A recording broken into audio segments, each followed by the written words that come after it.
私は小林沙織、33歳。大学を出て新卒で入社した加藤商事で営業している。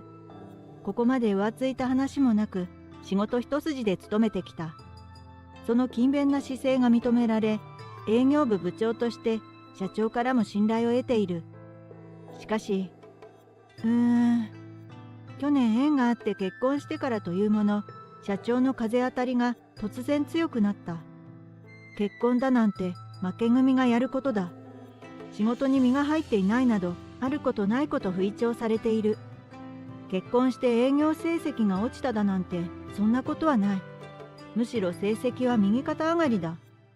そんな社長に今日は報告しなければならないことがあった。あ、小林さん、おはようございます。もう体は大丈夫なんですか？あ、オフィスの入り口でどうしたものか考えていたら、同僚に声をかけられた。ニコニコと笑顔でこちらへ近づいてくる。妊娠初期の段階での体調不良はよくありますよ。私もそうでしたから。そうなんだ。迷惑かけてごめんね。いえいえ、全然ですよ。リモートで助けていただきましたし、誰も小林さんのことを悪く言っていませんから。その一言に励まされる。私は結婚した主人との間に新しい命を授かることができた。しかし妊娠初期の不安定な体調と切迫流産の危険を指摘され、2週間の安静を指示されたのだ。ただ社長が、やっぱり、同僚の表情が暗くなる。予想はしていたが、社長はやはりいい顔はしていなかったらしい。私たちもフォローはしたんですけど、ほら社長、結婚した社員にものすごく当たりが強いから。自分が独身だからなのだろうか。それとも仕事一筋じゃなくなるからなのか。うちの加藤京子社長は結婚した社員への態度がものすごく冷たい。それは私も例外ではなく、去年から突然社長の風当たりが強くなったのだ。そして妊娠からの休職の時も散々嫌味を言われた。それでも産婦人科医に母子健康連絡カードを書いてもらい、休職することができたのだが、ありがとう。今日はね、話をつけに来たんだ。え、それって、もし社長が辞めろって言ったら、そうするつもりよ。私の決意に同僚は驚いていたが、悲しそうな顔で私の背中を押してくれた。今の私にとって仕事は一番ではない。この子を守ることが何より一番大切なのだ。いろいろありがとう。行ってくるね。そう言ってオフィスに足を踏み入れた。事前に今日出社連絡してあったためか、周囲の視線はとても温かいもの。ただ一人、社長を除いて。一番奥に座る社長のもとへ歩いていき、私は頭を下げた。お休みありがとうございました。ご迷惑をおかけしました。はあ？無能が戻ってくるとか聞いてないんですけど。ゲラゲラ笑いながら社長がこちらを向いた。視線を上げるとニヤニヤと意地悪な笑みを浮かべている。で、生きてんの？ぶは、みんなに迷惑かけて休んだくせに流産したの？ウケるんですけど。社長の言葉にオフィス内の空気が張り詰めた。デリケートな問題をこんなに面白おかしく揶揄するなんて人間性を疑う。しかし今日私はここに喧嘩しに来たわけではない。まあ無能の子供なんて不要だもんね。いいんじゃないの？あんたの旦那バツイチコブ付き再婚なんでしょ？そのコブがいるんだからさ。また大笑いする。私の夫は前妻と別れて、娘さんかなえちゃんを引き取り一人で育てているシングルファーザーだった。かなえちゃんも私によく懐いてくれ、よくよく話し合って再婚を決めたし、今回の妊娠も一番喜んでくれたのはかなえちゃん。きちんとそのあたりも説明したのだが、どれをとっても社長にとっては馬鹿にする要素でしかないらしい。で、今日は挨拶にでも来たわけ？はい、ご迷惑をおかけしましたのでご挨拶に。いらないいらない。っていうか、給食手当とかいう給料泥棒の椅子はもうないから。社長、それはつまり、首。あんたみたいな無能迷惑社員、うちの会社にいてもらったら困るわ。やはり妊娠に関わる自由での首は違法であることをこの人は知らないのであろうか。まあなんやかんやと理由をつけるのだろうが、こうなることは分かっていた。申し訳ありません。だから私はおとなしく頭を下げて11年勤めた会社を退社したのであった。おはようございます。おはようございます。今日も頑張ってくださいね。はい、ありがとうございます。ほうきを手に会社の入り口の落ち葉を掃いて集める。今の私の毎日の日課だ。小林さん、おはようございます。あら、おはよう。今日も元気ね。はい、毎日お掃除ありがとうございます。今年の新入社員の子も秋を迎えてすっかりたくましくなった。ベテランから新人まで、毎日社員の元気な挨拶を聞けるこの掃除の時間が私は大好きだ。その時、まさか小林？かつてよく聞いた声に私は顔を上げた。そこにいたのは加藤社長。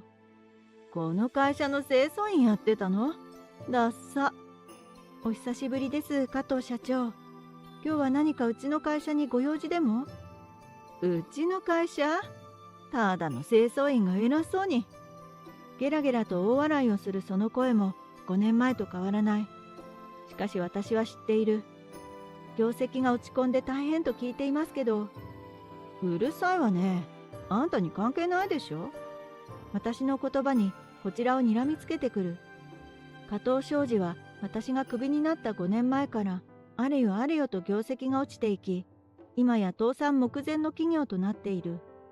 同じ業界だから情報はいくらでも入ってきた。私が担当していたお得意様たちがこぞって契約を打ち切られたと伺いましたが、あんたみたいな給料泥棒が連れてきた取引先なんてこっちから願い下げなのよ。今日は私直々にイースター株式会社に来てやったんだから、こっからうちの会社は復活するのよ。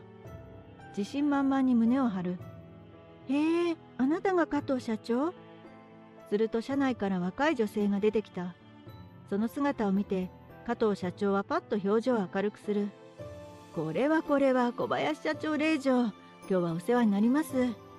しかし加藤社長の挨拶に対して彼女は冷たい視線を向けるのであった。こいつが私の大切な母さんと妹を侮辱した女ね。彼女の表情を見た加藤社長は顔色を変える。彼女は、かなえちゃんは誰が見てもはっきりわかるほどの怒りをその表情ににじませていた。ねえ、そうよね、母さん。そうよ。5年前、あなたのお父さんをこぶつきバツイチとバカにして、あなたの妹であるあかりを無能のこと揶揄した最低な女。ちょっと何を。よくもまあ恥ずかしげもなくうちの会社に来られたもんね。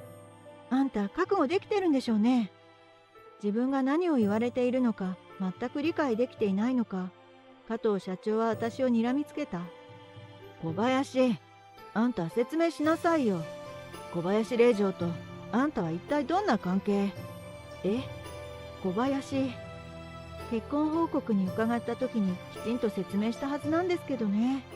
私の主人はイースター株式会社の社長、小林直也ですって。なんだっけ、おじさん捕まえたって笑われたんだよね、母さん。私が結婚報告をした時、主人が10歳年上だというところだけを切り取って加藤社長は大笑いしていた。当時中学生になりたてだったかなえちゃんのことも説明したが、ずっと笑っていたから話が入っていかなかったのだろう。その結果、今こうしてうちの会社イースター株式会社に現れたというわけだ。知ってるわよ、加藤商事。母さんをクビにしたから次々契約打ち切られて、社員もどんどん離れちゃったんでしょ。あのそれでうちの会社に藁をもすがる思いで契約を取り付けに社長自らが来たと、そういうことよね、母さん。そうよ。こちらで全て調べはついているから。私が笑顔で書類の束をかなえちゃんに差し出す。小林、まさかあなたがイースター株式会社の社長夫人？ですから結婚した時にそうご報告したはずなんですけれど、本当に人の話を聞かない人だ。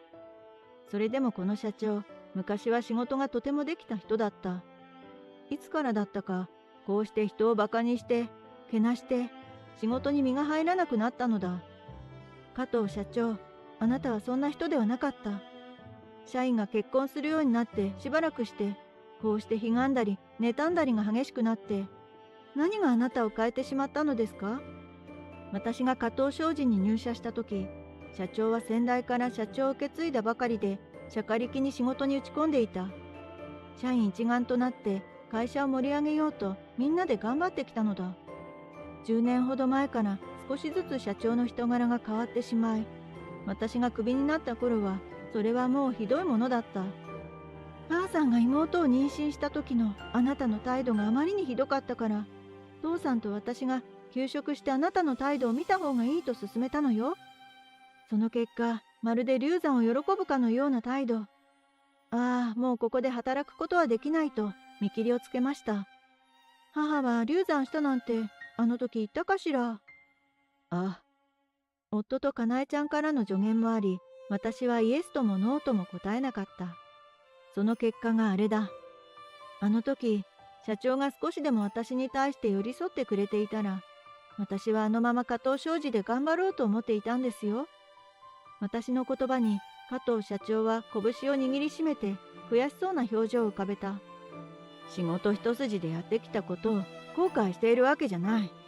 それでも結婚して家庭を持つ、そんな女の幸せを社員たちが選んでいくことをどうしても許せなかったの。加藤社長、初めて聞いた加藤社長の胸の内。ずっと社員みんなで頑張ってきた中、次々と仲間たちが結婚して会社から離れていく。それを我慢できなくなったのだという。私も結婚すればそう思って婚活もしてみたわ。でもうまくいかなかった。そうなるとあなたたちが余計に憎らしくて。仕事もうまくいかなくなって、私に今残されているのは傾いた会社だけ。ここいらがもう潮時よね。諦めて会社を畳むわ。いえ、そうはさせませんよ。低い男性の声に私たちは振り返った。パパ。話は聞かせてもらった。かつてのあなたの振る舞いは到底許せるものではない。しかし、妻を私に巡り合わせてくれたのはあなたの会社だ。社長である私の夫が社内から出てきた。そして一枚の契約書を加藤社長に差し出す。これから3年間、この契約で会社を立て直せなかったその時に会社を畳みなさい。決断はその時でも遅くない。小林社長。加藤商事とは長い付き合いだ。あなたが心を入れ替えて邁進すれば、きっと結果はついてくる。そうですよ、加藤社長。私に営業のいろはを教えてくれたのはあなたじゃないですか。小早川。久しぶりに呼ばれた旧姓に笑顔があふれる。ありがとうございます。必ずこのご恩に報いてみせます。顔を上げた加藤社長の表情はいつぶりかに見た晴れやかなものであった。約束通りの3年で加藤商事は見事な立て直しを見せた。人が変わったかのように仕事に真摯に打ち込む加藤社長の姿に社員も必死についていったのだ。